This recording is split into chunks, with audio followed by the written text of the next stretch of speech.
What's up, everybody? Derek Anderson, the DA. And you know, Chuck Dixon, one of the great comic writers of all time, right? His Nightwing run is the reason I want a Nightwing movie, okay? He got me in the Nightwing, that character, in that particular run. And I hope they one day do that. That's the reason I want it. I hope they do his run as a Nightwing movie. But anyway, he basically had some comments that were captured on Bounding into Comics, where basically he said, I don't see the woke going away, all right? And when he says that, he's talking about like all the woke content that you see out there, okay? The woke agenda itself, all right? He doesn't see that going anywhere. And he gives you some things to think about. Now, I don't necessarily agree with everything he's talking about, but we'll get to that. Let's go ahead and check out what he has to say. Longtime Batman writer and creator of the villain Bane recently shared his opinion that he does not see woke entertainment going away anytime soon. Dixon shared his thoughts on the 134th episode of Ask Chuck Dixon when he was asked by a fan, Greg Waller, do you see the pendulum swinging back in the direction of less wokeism and leftist agenda in comics or TVs and movies, etc., or in general, or is it here to stay, or does it get even worse? And so here's what he said. I don't see the woke going away. I really thought with Discovery Channel taking over Warner's and cleaning house a bit, and Paramount making it clear they are not interested in pandering to any particular political ideology, and a number of other outlets making changes and firing people who were clearly untalented and only got their positions because their minds were right in the viewpoint of the left-wing intelligentsia. Despite all that, I still see more and more woke material appearing. Maybe woke is a demographic now. Yeah, like that's kind of a sobering thought, right? That woke, okay, could be a demographic that these studios and these content folks are trying to pander to, right?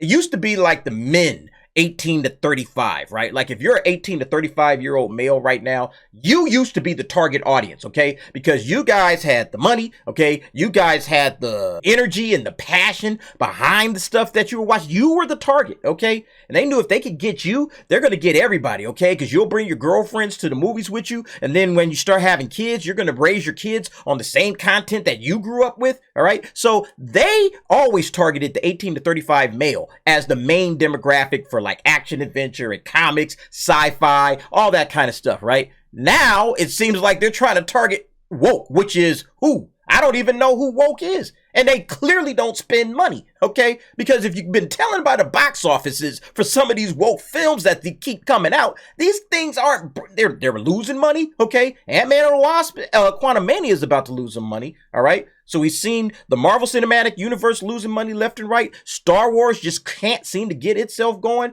People are afraid to make a Star Wars film. I just did a video about that. We had 2 Star Wars projects canceled, okay? Outright. I'll go ahead and link that video up if you didn't catch that. But yeah, and they're all appealing to this woke agenda, this woke ideology that nobody cares about, and it's not making money. So it's interesting that he makes this point. And to be honest, he's not exactly wrong with it. You can see on all of these websites, this is NBC Universal. You can see they have a diversity, equity, and inclusion section on their website. This is Walt Disney Company, obviously. We know they're all about the DEI, all right? Diversity, equity, and inclusion. They have a commitment to that. This is Warner Media, all right? Diversity, equity, inclusion. Like all of these major studios, they all have some sort of a diversity, equity, and inclusion agenda that they are trying to hit, all right? And it's all a part of environmental and social governance. I basically say it's like a social credit score. You know, if you guys do enough good work, all right, inside your businesses, inside your companies, okay? And that's for businesses everywhere. You'll get all of these outside investors that says, hey, you guys are doing really good things for the climate and for society. We're going to go ahead and invest money into your business. Basically, that's where all of this stuff is really stemming from, okay? They need to make sure that they're getting the attention of all of these huge, big investors, all right? So these investors say, hey, we need to see on your website and we need to see through your actions, your deeds, that you guys care about diversity, equity, and inclusion. I'm starting to see like a B add to that, belonging. Like, what the hell is belonging? Why isn't belonging and inclusion the same thing? I have no idea, but I'm starting to see belonging get added to the end of that. Nevertheless, this is the thing that Chuck is talking about. All of these studios are in, okay? both feet in, 10 toes down, all right? They are all about this. He goes on to say, I can't think that there are many people out there looking for this kind of entertainment where you sort of nod along rather than actually enjoying yourself, he asserted. You're just sort of in agreement with what's being presented. Like, I don't find this particularly funny or engaging or suspenseful, but I'm in sync with the creators. To me, that's not entertainment, certainly not escapist entertainment. You ever see that, okay? When you go to the movies, look next time you go to the movies, look to your left and your right, as just kind of peep out the crowd in some moments where it's just like nobody's really talking, nobody's cheering, nobody's laughing, there's nothing going on, it's just kind of dead silence, and everybody's just kind of, just consuming content, just content consumers, and that's it. And nobody seems to be enjoying themselves. And then they walk out of the theater like robots, and you're looking around like, what the hell is going on here? Like, are you guys upset? Are you going to come to the next thing that these guys do? Probably they will be there. They'll line up and they'll just consume more content. But like I said, wokeism, it doesn't pay the bills because a lot of these people, a lot of folks are tuning out. They're not showing up anymore. Again, you can see the latest example of that is Ant-Man, okay? This movie needs to make somewhere in the neighborhood of $560 to $600 million just to break even. They're about $100 million away. All right. They're in their third weekend. And as you can see, this is the numbers that they're doing. OK, they barely scraped $1 million on a discount Tuesday. Nobody's paying attention. Nobody's liking this stuff. I hear what Chuck is saying with all of the stuff with the DEI initiatives and all of these studios seem to be doubling and tripling down on it, okay? But this stuff is eventually going to have some sort of a reaction from these guys. They can't keep doing this, all right? And spending 200 plus million and all the marketing money that they're doing. They can't keep doing this, okay? They're not making money off of this. They're going to lose probably somewhere in the neighborhood of $100 million playing around with this crap. He then pointed to the Walt Disney Company. Disney in particular seems to have doubled and tripled down on woke material about sexual identity and the skewed view of America seen through the lens of race alone. Things like that. They've continued to lose just buckets of money. I mean, hundreds of millions of dollars because they adhered to this schedule. And you see, that's what you got to start asking. Hundreds of millions of dollars are being lost. Is woke entertainment even sustainable? All right. And the quick easy answer is no. Obviously, it's not sustainable. They're losing hundreds of millions of dollars. How can it be sustainable? And we know that intuitively because, look, a lot of y'all have already checked out, okay? We have fans that were fans of Star Wars for decades, okay? I mean, absolute decades. And then you guys just said, nope, I'm done. I've tuned out of Star Wars, okay? You guys know me. That's the hill I shall die on. But I understand why people are walking away. It's trash, okay? The nonsense that's going over there at Lucasfilm, okay? And more canceled projects, right? I just did a video about that. I'll link above, all right? They just announced projects, cancel projects. They don't know what they're doing, all right? And it's all because they're trying to steer this like ship around these like woke waters. And they're just like, we keep getting capsized. And we don't understand why. Like, hey, you got to get out of the woke waters and go over, just entertain people. That's basically the problem. Basically, woke and entertainment don't go together, okay? Those two concepts just don't mesh well at all, unless you're talking about YouTubers, making entertaining content about wokeism. Okay, yeah, that's where, you can find some balance. But overall, like woke and entertainment, you just don't put those two together. All right, it doesn't work. It doesn't sell. Like the MCU, okay? That thing is just falling completely apart. Star Wars losing lifelong fans. People have been around since for 40 plus years. You're just losing them because they keep focusing in the wrong direction. Now, when he's talking about woke material, I did want to kind of define exactly what I consider woke material to be within the realm of entertainment, okay? Being woke in the realm of entertainment is just being disingenuous, in my opinion, okay? It's kind of just preaching and propagandizing when you should be trying to make entertaining content, should be trying to be funny, or you should be trying to make people cry or give them scares, thrills, chills in horror movies, or whatever. You should be giving people what they came to the movies for or what they turned on the television for, all right? Instead of doing that, you're doing stuff like race swaps, gender swaps, the whole see yourself, agenda, all right? We got to see ourselves in a character, that absolute nonsense, okay? You're giving us like these Mary Sue femme bosses, okay? I cannot stand, those are the worst characters, okay? They're overpowered, they don't need no man, it's basically to send a message, all right? Or you have like men are stupid or toxic, okay? And you're trying to send a message with that, all right? It's overtly pushing a prepackaged narrative that kind of comes off as phony, fake, contrived. There's no real like thought behind it other than, okay, this is our message and you need to understand what our message is.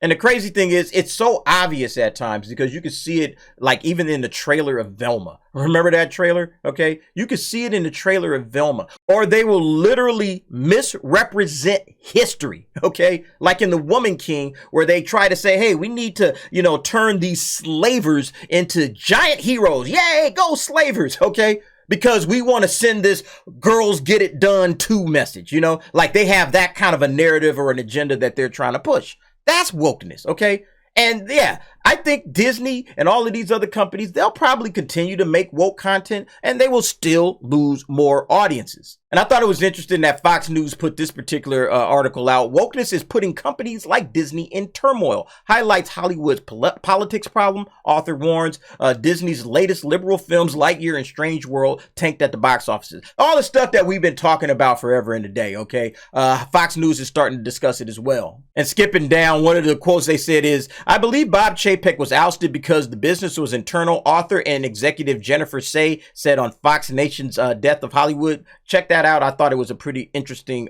watch. Their stock is down 40% on the year, and he's more concerned with fighting with a very popular governor rather than actually improving the product and improving the business. And then further down, you see they have a pressure from within the company to do it. So we have a lot of artists coming in and saying, you have to stand up for this, author and screenwriter Andrew Klavan said on the Fox special. They are completely sequestered from ordinary people. They do not know the audience anymore. I've been saying this for a long time, okay? That Hollywood is in this bubble where they have no idea how real people, the audience that they're trying to make content for, they have no idea who these people are, what these people care about, how these people live their lives, how these people get down, okay? Like they're regular, normal Joes that's out there in the world. They don't know these people, okay? They live in Hollywood and they think they got all the answers, okay? I can tell you, I live in Southern California. I run into these types all the time, all right? These guys, they call themselves woke if you want to call them, but they are sound asleep when it comes to their audience. They do not know who their audience is. They have no idea what their audience is looking for, okay? Because they're not real people. They don't deal with real people. And that's the biggest issue. Nobody wants to get a lecture on inequality from a woman who's wearing a dress that costs more than their house. Facts. Okay, that's the issue. The same thing about a guy, you make $30 million a year to pretend you're a cop while cops are underfunded. Nobody asked for that. And that's the scam of Hollywood. Yeah, see, again, Hollywood thinks that they have it all figured out. Oh, we're going to talk to you guys about inequality. Like, what are you talking about? You need to quiet that down. All right. I can't listen to you because you don't even understand my life and where I'm living and where I'm coming from. Yeah, see, that's the problem with Hollywood. They want to do all of this lecturing and telling you what you should be doing. All right. And listen, I don't really care about this. It just doesn't belong in films and television, okay? Go on to the TED Talks, okay? Go open up a little seminar. We're going to discuss inequality. And then everybody that shows up to that seminar, they expect to hear you lecture, okay? But when I'm in a movie theater with a bucket of popcorn on my left and a soda on my right, I am here to be entertained, okay? Are you not entertained? Is that not why you are here? Exactly. I am here to be entertained, all right? So entertain me. Don't preach. People are tired of that. So back to Chuck. He then asked, so I don't know at what point does Disney bring themselves to their knees to a point where they're open to a hostile takeover by another company? I mean, when you are hemorrhaging this much cash, your shareholders have to be looking for a way out, right? Maybe what has to happen at Disney is for them to get bought by someone with some common sense who wants to once again appeal to a general mass audience. Let's face it, Disney's not making art films. They're making films for a mainstream population. They're making movies that everybody should want to go see, not just people who vote for the same people they vote for. Yeah. And see, people will not tolerate this, okay? Yeah, you see, these guys will not tolerate this, okay? The general mass audience is starting to tune out. They're starting to tune out more and more. This stuff is not sustainable. I've used this example in the past. Like, let's say every time you go into like a Baskin Robbins, okay, you looking for some ice cream. I want my favorite flavor of ice cream, 31 flavors. You go in there and every single time you go in lately, they've been lecturing you on climate change and inequality and equal rights and all of that stuff. All right. Not only are they doing that, but the ice cream is starting to suck. The ice cream really isn't as good as it used to be. What are you going to do? You're going to stop going to Baskin Robbins eventually. Like, why am I giving these people my money? Get Ben and Jerry's a try or something else, Cold Stone. Why am I still going to Baskin Robbins? Every time I go in there, they're not giving me what I want. They're giving me disgusting ice cream and they're preaching at me the entire time. No, I'm not going back. All right. It's the exact same thing. Those are the choices that consumers are making right now. And I mean, who gives a damn about any of that in the end? I don't want to watch movies that I agree with the agenda of, movies that are devoid of any real entertainment value simply because, yeah, I agree with that guy. And I appreciate his stand on corporate taxes, so I'm going to watch this movie he made even though I'm bored stiff. No, obviously, most of the public has rejected this, whether consciously or subconsciously, he noticed, right? Everybody's tuning out, okay? The only problem is that the alternatives need to be built, all right? The alternatives need to be built. They need to be built up, okay? So you see like the Rippaverse coming out, or you got Shadiversity making all of his content, okay? You got other different places where content is starting to grow. People are starting to look at alternatives. Hey, man, I want a good comic book. Let's go over here. You got the Daily Wire. Oh, I want to watch movies. Daily Wire got movies. Let me check Daily Wire out and see what their films are like, okay? Stuff that doesn't offend you and it's not sitting up there trying to preach to you. Hey, we're just here to entertain you, okay? You may or may not like the entertainment, but that's what we're here for. We're trying to build that. Those entities have to be built. Once those get built, I have a feeling Disney can continue to do whatever they're wanting to do. That's fine. But ultimately, they're going to be the ones that's kind of like, hey, all right, man, everything is kind of shifting. We need to kind of slide back to what we used to do. I think eventually they'll get there. But unfortunately, it's going to take some time. You know, again, the alternatives have to be built up first, and they're not there yet. And he kind of had a discussion about Storm when Storm basically became the leader of the X-Men. And he was like, it was done organically. It had nothing to do with her race or anything like that. She just became the leader of the X-Men and nobody had a problem with it. Nobody was like, yay, they probably put the black girl in charge. Nobody was doing that. Everybody was just like, okay, Storm's the leader. Okay. People accepted this stuff. That's what I said. Racism and all that kind of stuff was slowly starting to disappear and fade into the background. All right. For somebody that came up through the 80s and the 90s, I'm like, you know, people really don't trip off a race like they used to. Okay. Yeah, there's races that still have issues and everything, but people are like, yeah, that's about you and things you're doing. And let's see if we can fix what's going on with you as an individual, not necessarily the entire, you know, population of your quote unquote race. You know, everybody started looking at people as individuals and it started happening. But I think what happens is you can't become a victim unless you have some sort of a identity crisis. OK, you got to have it got to be your gender. Oh, they're messing with me because of my gender. They're messing with me because of my race or my sexual identity. OK, or whatever the case may be. So everybody started bringing that stuff back. And that's how we got where we are. And that's what creators seem to forget, that they think they're fighting racism by promoting stereotypes. It's really rather sick when you think about it. And these token, vapid, cardboard cutout racial stereotypes and archetypes, it's tedious, it's boring, and it's not entertaining. And that's the main thing. Entertainment is a very, very vital part of society. Okay. And they got to start getting back to this entertainment stuff. But yeah, and in conclusion, I don't think that woke entertainment is here to stay at all. Okay. I know what Chuck is talking about and where he's coming from, but you know, little by little, we're starting to chip away into these major, you know, entertainment companies. They're starting to lose money. They're starting to feel it. Okay. Eventually these alternatives will get built. They'll start to rise in power. They'll start to get more popular. All right. And then next thing you know, like these other guys, they're going to have to come to the table and figure things out with their fandoms and their fan bases. Otherwise, they too will be going by the wayside. Lots of big franchises have disappeared. Best believe that. But anyway, folks, what do you think about this situation? The wokeism, is it here to stay? All right. Or, you know, in my opinion, I think it's going to take some time, but little by little, it's going to start fading into the background. You guys go ahead, jump down in the comments, give me your thoughts and your opinions on that. And thanks for watching. See you next time.